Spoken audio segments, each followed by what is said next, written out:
Greetings and welcome to I Have VB, where we're itching to teach you about programming. This is the third portion in the Visual Studio Express 2012 tutorial. If you have not already gotten Visual Studio Express 2012 installed, please refer to Part 1 and Part 2. Now let's move along. So the first thing I want to do is create a new website in Visual Studio Express 2012. I'm going to go to File, New Website. I'm going to select an empty ASP.NET website. Down here I'm going to change the name from website 1, which is the default, to Justin Bieber Fan Club, because everyone loves Canadians and everyone loves Justin Bieber. So okay, now we have our Justin Bieber fan club, but there is absolutely no web page in there. So what good is that? So I'm going to go and right click on this, go to add new item. I'm going to add a web form, and I'm going to call this I love Justin Bieber, because I love Justin Bieber, you love Justin Bieber, we all love Justin Bieber. And now we see that we have a new web page called I Love Justin Bieber. And what I'd like to point out is this is the Solution Explorer up here on the top right, and it shows all the project files. And down below it we have a Properties window.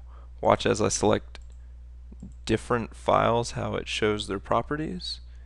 And this is the solution window where we can actually see our solution.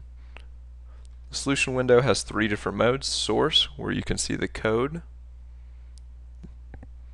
split, where you can see the code and the visual element of the web page; and the design mode, where you just see the visual elements.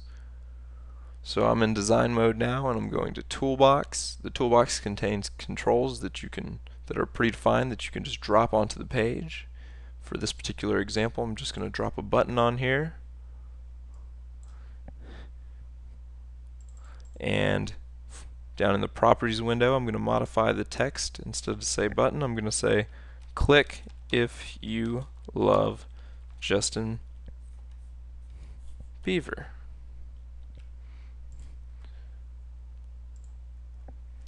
And now I'm going to double click on this, and notice I clicked on it in the design mode, and so it created a button click event. There'll be more on that later. And if the button is clicked, I want to pop up a message box and tell other fans of Justin Bieber why Justin Bieber is so great.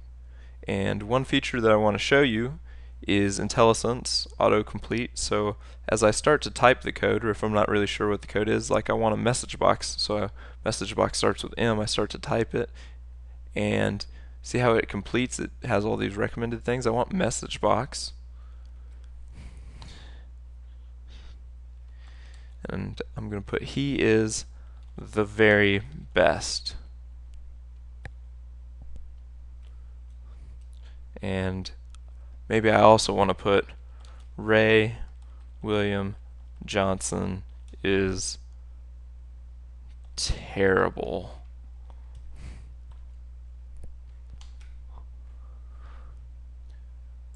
So now we've seen IntelliSense, and we would also like to see what our new website does that we just created. So you can save it right up here. You can build it if you like by going to the build menu, or you can choose what browser you want and debug, which is going to build the code as it is and then run it. So I'm going to go ahead and click this, and it's going to ask me if I want to run it in debug mode or without. I'm going to run it in debug mode. Click OK. And here we have our brand new Justin Bieber fan club website.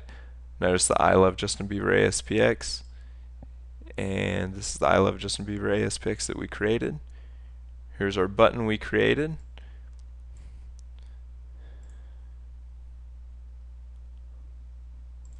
Not sure why I navigated away from that, but we'll move on. Go ahead and click this, and you can see we got a message. He is the very best. Ray William Johnson is terrible.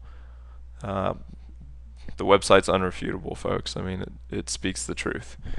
And that is our very first project in Visual Studio 2012 Express. Thank you very much. Feel free to post any comments, questions, criticisms, or your telephone number below. If there's anything that you're itching and scratching to learn about programming, please email me at ihavevb@gmail.com. Please subscribe, and thanks for watching.